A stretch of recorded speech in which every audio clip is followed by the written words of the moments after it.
Hello guys, welcome to my YouTube channel. और आज हम करने वाले हैं क्लास 12th के राइटिंग सेक्शन का एक टॉपिक जो कि है notice writing.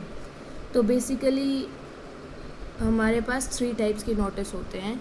Type 1 organisational notice, type 2 resident welfare association RWA notice, और थर्ड होता है हमारे पास पब्लिक नोटिस इन न्यूज़पेपर। तो आज हम सिर्फ ऑर्गेनाइजेशनल नोटिस पढ़ेंगे, उसका फॉर्मेट और एक एग्जाम्पल, दैट्स इट। तो सबसे पहले हमें ऑर्गेनाइजेशनल नोटिस के फॉर्मेट के लिए हमें सबसे पहले एक बॉक्स बनाना है। अंडरस्टूड। एक बॉक्स बनाने के बाद हमें फर्स्ट लाइन में बिल्कुल सेंटर में लिखना है नेम ऑफ ऑर्गेनाइजेशन। कोई भी नेम हो सकता है, जैसे किसी स्कूल का नेम है, स्कूल ही होते हैं मेनली इसमें, बट आपको जो भी ऑर्गेनाइजेशन दिया है उसका नाम। फिर सेंटर में बिल्कुल ऐसे नोटिस लिखना है सेकेंड लाइन में विदाउट लीविंग लाइन। एंड उससे नेक्स्ट ही लाइन में हमें डेट लिखनी है हमारी, और उसके बाद हेडिंग, और हेडिंग को अंडरलाइन करना है सच दैट कि कोई भी वर्ड हमारा कटे ना। जैसे हम और ये हमारे जो दोनों चीज़ें ना, तीनों चीज़ें ये कैपिटल लेटर्स में होनी चाहिए, ठीक है। अब फॉर्मेट पे आ जाते हैं। अगर स्कूल का है तो ऑलमोस्ट ऐसे ही रहता है कि all the students from class what ever 6 to 12th 9 to 12th, जो भी आप लिखना चाहो। So all the student from class 6 to 12th are hereby inform that and dash dash dash whatever the topic is, वो आपको लिखना है। उसके बाद जो पॉइंट्स हमें ध्यान में रखने हैं वो है avoid using first person pronouns. First person pronouns ने लिखने हैं, अवॉइड करना है।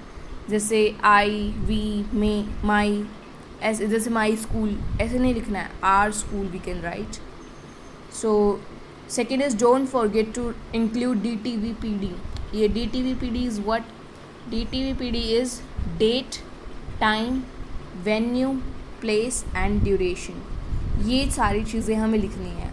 ये पांचों चीज़ें हमारे नोटिस में इंक्लूडेड होनी चाहिए। और जब हमारा नोटिस ओवर हो जाएगा, लास्ट में हमें लिखना है for more information contact the undersigned. Skip one line if you can, otherwise don't skip. उसके बाद सिग्नेचर, नेम एंड हेडगर, whatever the position is your, so that you have to write in this. And अगर हम box की बात करें कि कितना बड़ा बनाना है, तो 16 into 16 we can do. This is 16 centimeters and 16 lines you can count. That will be more than enough for a notice. Okay, it will be 4 or 5 marks only.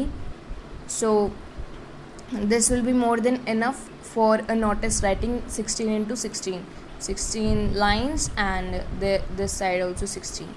Okay, so we are done with the notice format of organization, of any organization. So let's move on to some example. So here we have taken just as an example, so we are not writing any name of any particular school. So we have written ABC Public School.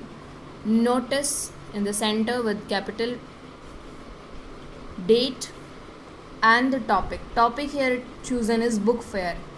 Spellings mistakes should not be there. Here I have highlighted many of these mistakes.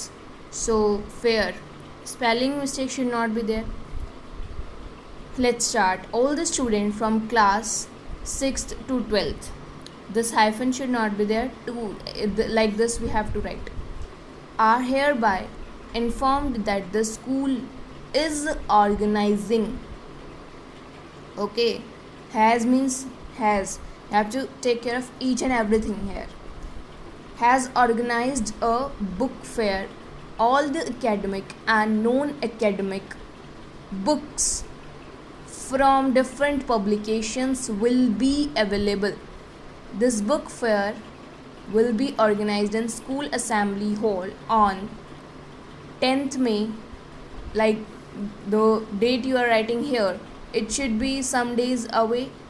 4-5 दिन बाद होना चाहिए, या फिर कुछ time का समय। ऐसे नहीं कि 1 मई को आप लिख रहे हो यहाँ पे भी 1 मई लिख दिया, ऐसा नहीं होना चाहिए। So take care of this thing also.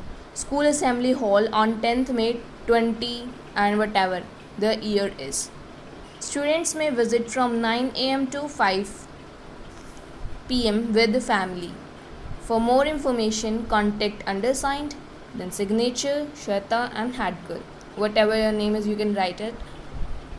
So this is a format and example we have done of an organizational notice. In next video we will be doing our RWA notice and public notice. Okay, thank you for watching the video, and if you feel that it is useful to you, please do subscribe my channel. Thank you very much.